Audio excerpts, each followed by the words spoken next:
ಮೊಣಕಾಲು ಕೆಳಗಡೆ. ಈಗ ನಿಧಾನ ಬಲದ ಮುಂಗಾಲು ಹಿಡ್ಕೊಳ್ಳಿ, ಬಲದ ಮುಂಗಾಲು ಇದನ್ನು ಹೀಗೆ ಇಟ್ಕೊಳ್ಳಿ. ಆಮೇಲೆ ನಿಧಾನವಾಗಿ ಈ ಕಾಲನ್ನು ಹಿಂಗೆ ಇಟ್ಕೋಬೇಕು, ಹಿಂಗೆ ಕುತ್ಕೋಬೇಕು.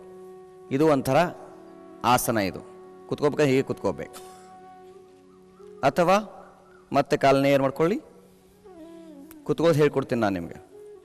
ಬಲಗೈ ತೆಗೆದುಕೊಳ್ಳಿ, ನಿಧಾನವಾಗಿ ಬಲ ಮೊಣಕಾಲು ಕೆಳಗೆ ತೆಗೆದುಕೊಳ್ಳಿ, ಕೈ ತೆಗೆದುಕೊಂಡು ಹೀಗೆ ಇಟ್ಕೊಳ್ಳಿ. ಇದನ್ನು ಹೀಗೆ ಇಟ್ಕೊಳ್ಳಿ. ಈ ನಿಧಾನವಾಗಿ ಇದನ್ನು ಇಲ್ಲಿ ಮೇಲ್ಗಡೆ ಆದರೂ ಇಟ್ಕೋಬೋದು ಅಥವಾ ಇದ್ರ ಮುಂದ್ಗಡೆ ಆದರೂ ಇಟ್ಕೋಬೋದು. ಮುಖ್ಯವಾಗಿ ನೀವು ಆರಾಮವಾಗಿ ಕುತ್ಕೋಬೇಕು. ಒಂದು 10 ರಿಂದ 15 ನಿಮಿಷ ನೇರ ಕುತ್ಕೊಳ್ಳಿ.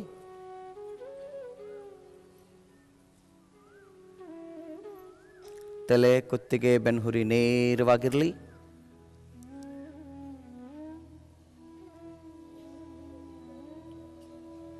ಮನಸ್ಸಿನ ಎಲ್ಲ ಆಲೋಚನೆ ವಿಚಾರಗಳನ್ನು ಹೊರಗಡೆ ಹಾಕಿ.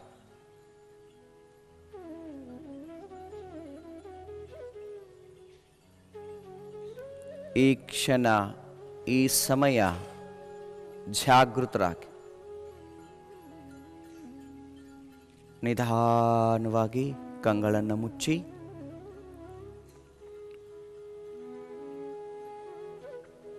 ಸಹಜವಾಗಿಯೇ ಶರೀರವನ್ನು ಸಡಿಲ್ ಮಾಡಿಕೊಳ್ಳಿ.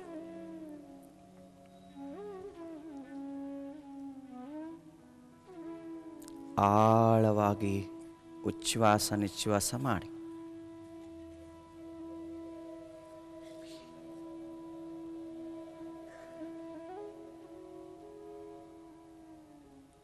ನಿಧಾನವಾಗಿ ದೀರ್ಘವಾಗಿ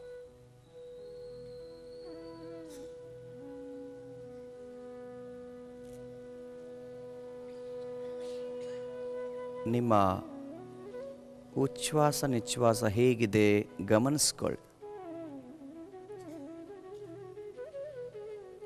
ನಿಧಾನವಾಗಿದೆಯಾ, ದೀರ್ಘವಾಗಿದೆಯಾ?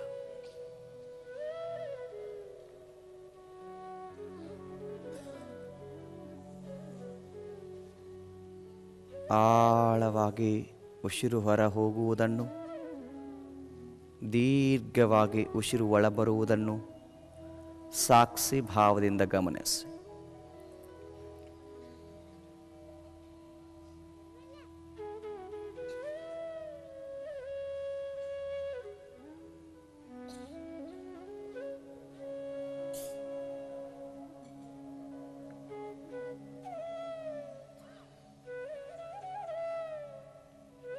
ಕೇವಲ ಉಚ್ಛ್ವಾಸ ನಿಶ್ವಾಸವನ್ನು ಗಮನಿಸಿ.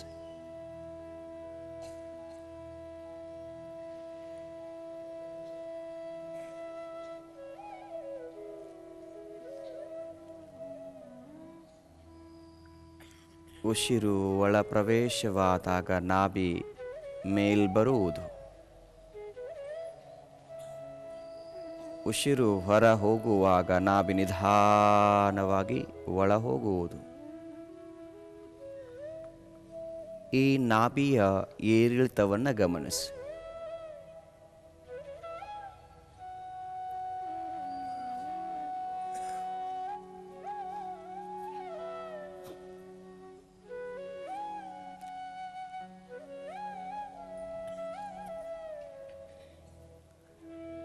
ನಾಭಿಯ ಹಿಗ್ಗುವಿಕೆ ಕುಗ್ಗುವಿಕೆಯನ್ನು ಲಯಬದ್ಧ ಉಚ್ಛ್ವಾಸ ನಿಶ್ವಾಸ ಜೊತೆಗೆ ಅಭ್ಯಾಸ ಮಾಡಿ. ಯಾರ ಶ್ವಾಸಕೋಶಗಳು ಅಶಕ್ತವಾಗಿದೆಯೋ ಅವರ ಎದೆಯ ಭಾಗ ಏರಿಳಿತ ಆಗುತ್ತಿರುತ್ತದೆ. ಯಾರ ಶ್ವಾಸಕೋಶಗಳು ಸಂಪೂರ್ಣವಾಗಿ ಶಕ್ತವಾಗಿರುತ್ತವೆಯೋ ಅವರ ನಾಭಿ ಏರಿಳಿತವಾಗುತ್ತಿರುತ್ತದೆ.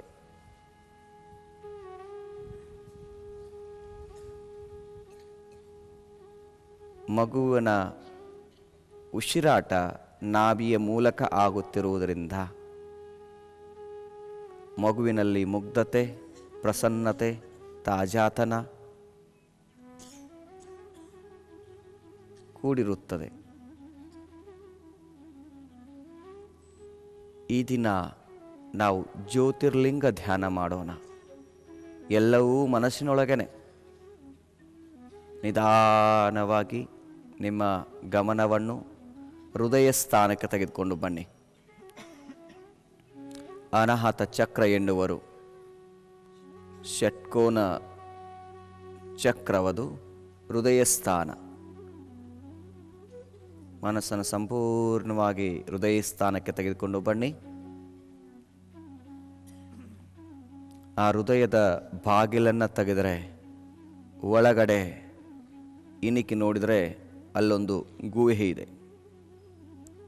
ಹೃದಯದ ಗುಹೆ ಅದು. ನಿಧಾನವಾಗಿ ಆ ಹೃದಯದ ಗುಹೆಯೊಳಗೆ ಬಲಗಾಲನಿಟ್ಟು ಒಳ ಪ್ರವೇಶವಾಗಿ ಅತ್ಯಂತ ಕಿರಿದಾಗಿರುವಂತಹ ಚಿಕ್ಕದಾಗಿರುವಂತಹ ಆ ಗುಹೆಯೊಳಗೆ ನಿಧಾನವಾಗಿ ಪ್ರವೇಶವಾಗಿ ತುಂಬು ಕತ್ತಲೆ, ಕಾರ್ಗತ್ತಲು, ಕಾರ್ತಿಕದ ಕತ್ತಲೆ ಹೇಗಿರುತ್ತ ಹಾಗೆಯೇ ಬಾಗಿ ನಡೆದವರ ಬಾಳು ಬಂಗಾರ. ಅತ್ಯಂತ ಚಿಕ್ಕದಾಗಿರುವಂತಹ ಗುಹೆಯೊಳಗೆ ಪ್ರವೇಶವಾಗಿ ಅಂಕು ಡೊಂಕುಗಳಿಂದ ಕೂಡಿದ ಆ ಗುಹೆ ನೇರವಾಗಿಲ್ಲ, ಅಂಕು ಡೊಂಕುಗಳಿಂದ ಕೂಡಿದೆ. ನಿಧಾನವಾಗಿ ಒಳ ಪ್ರವೇಶವಾಗಿ ಅಲ್ಲಿ ಪ್ರವೇಶವಾದರೆ ನಿಮಗೆ ದೂರದಿಂದ ಒಂದು ಲಿಂಗ ಕಾಣುತ್ತದೆ. ಅದು ಜ್ಯೋತಿರ್ಲಿಂಗ.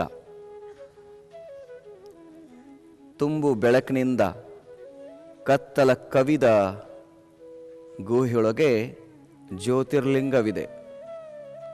ಕಣ್ಣು ಕುಕ್ಕಿಸುವಷ್ಟು ಶುಭ್ರವಾಗಿರುವಂಥ ಹೊಳೆಯುವ ಆ ಲಿಂಗದ ಹತ್ತಿರ ನಡೆದುಕೊಂಡು ಹೋಗಿ ಆ ಲಿಂಗದ ಎದುರಿಗೆ ನಿಂತ್ಕೊಳ್ಳಿ. ಕೈ ಮುಗಿತಾ ನಿಧಾನವಾಗಿ 5 ಬಾರಿ ಪ್ರದಕ್ಷಿಣೆ ಹಾಕಿ ಮನಸ್ಸಿನಲ್ಲಿ ಮಂತ್ರವನ್ನು ಹೇಳುತ್ತಾ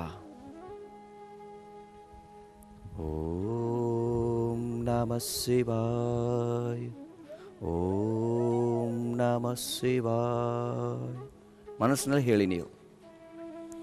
ಓಂ ನಮಃ ಶಿವಾಯ, ಓಂ ನಮಃ ಶಿವಾಯ, ಓಂ ನಮಃ ಶಿವಾಯ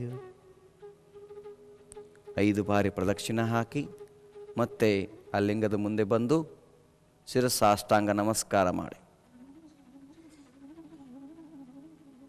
ಸಾಷ್ಟಾಂಗ ನಮಸ್ಕಾರ ತಾದ ತಕ್ಷಣ ಅಲ್ಲೊಂದು ಆಸನವಿದೆ.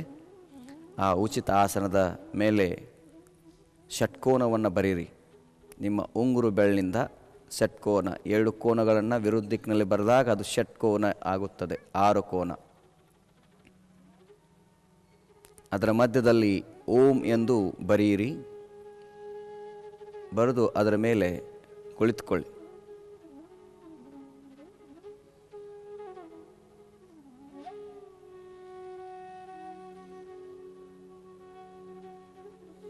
ಅಲ್ಲಿ ಕುಳಿತ ಮೇಲೆ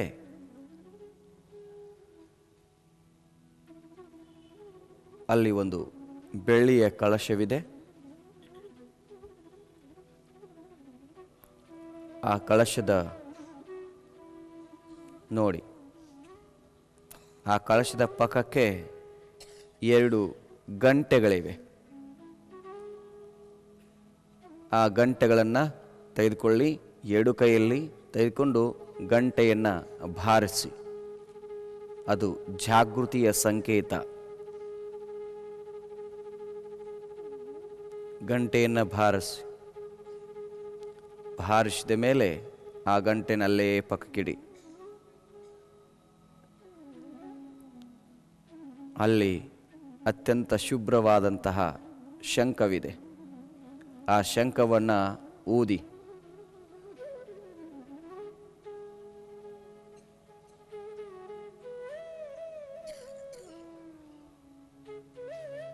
ಶಂಖವನ್ನು ಊದಿದ ಮೇಲೆ ಅಲ್ಲೇ ಇಟ್ಟುಬಿಡಿ.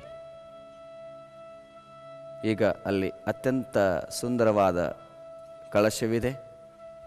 ಆ ಕಳಶದಲ್ಲಿ ಗಂಗಾಜಲ, ಯಮುನಾಜಲ, ಸರಸ್ವತಿ ಜಲ, 3 ನದಿಗಳ ಸಂಗಮವಾಗಿರುವಂಥ ಆ ಜಲವನ್ನು ನಿಮ್ಮ 2 ಕೈಯಲ್ಲಿ ತೆಗೆದುಕೊಂಡು ಆ ಲಿಂಗಕ್ಕೆ ಅಭಿಷೇಕವನ್ನು ಮಾಡಿ.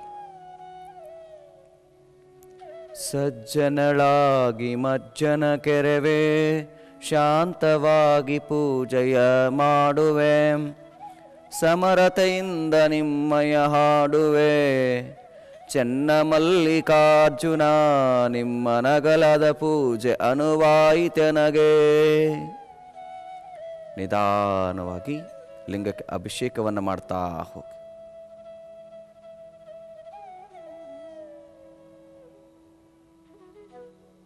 ಅಭಿಷೇಕ ಆದ ಮೇಲೆ ಆ ಕಳಶವನ್ನು ಪಕ್ಕಕ್ಕಿಡಿ. ಅಲ್ಲಿ ಒಂದು ಬೆಳ್ಳಿಯ ತಟ್ಟೆ ಇದೆ. ತಟ್ಟೆಯ ಒಳಗಡೆ ಅತ್ಯಂತ ದಪ್ಪನೆಯ ಒಂದು ವಿಭೂತಿ ಇದೆ. ಆ ವಿಭೂತಿಯನ್ನು ಎಡಗೈಯಲ್ಲಿಟ್ಟುಕೊಳ್ಳಿ. ಬಲದ ಮೇಲೆ ಬಲಗೈಯನ್ನು ತೋರು ಬೆರಳು, ಮಧ್ಯಮ ಬೆರಳು ಉಂಗುರ ಬೆರಳನ್ನು ಆ ವಿಭೂತಿ ನಿಮ್ಮ ಬೆರಳುಗಳಿಗೆ ಧರಿಸ್ಕೊಳ್ಳಿ. ಧರಿಸ್ಕೊಂಡು ಆ ಲಿಂಗಕ್ಕೆ ವಿಭೂತಿ ಧಾರಣೆಯನ್ನು ಮಾಡಿ. ಬಸವ ಬಸವ ಎಂದು ಬಸಿತಮಂ ಧರಿಸಿದೊಡೆ, ಬಸವಾದಿ ಚರಣರಿಗೆ ಪ್ರೀತಿಯಯ್ಯ. ಬಸವ ಶಟಸ್ಥಲ ಚೆನ್ನ ಬಸವ ಪ್ರಭು ಮುಖ್ಯರು, ಬಸಿತಮಂ ಧರಿಸಿ ಬಯಲಾದರಯ್ಯ. ಗೋಪಿಚಂದನ ಕಿ ಮಹಾಪಾಪಿ ಭಂಡಾರ ಕಿಂ, ಪರಮ ಬಸಿತವು ಯೋಗ್ಯವಹುದಯ್ಯ. ಪಾಪ ಪಲ್ಲಟವೌದು ಕೋಪ ಸಡಿಲುಹುದಯ್ಯ, ಪಾಪ ಪಲ್ಲಟಬಹುದು ಕೋಪ ಸಡಿಲುಹುದಯ್ಯ. ತಾಪತ್ರಯಾದಿಗಳು ದೂರ ನಿಲ್ಲವಯ್ಯ. ಪಾಪ ಪಲ್ಲಟವಾಗಿ ಕೋಪ ಸಡಿಲಾಗಿ ತಾಪತ್ರಗಳು ದೂರ ಹೋಗುವು ವಿಭೂತಿ ಧರಿಸಿದ ತಕ್ಷಣ. ವಿಭೂತಿಯ ಮಹಿಮೆ ಇದು.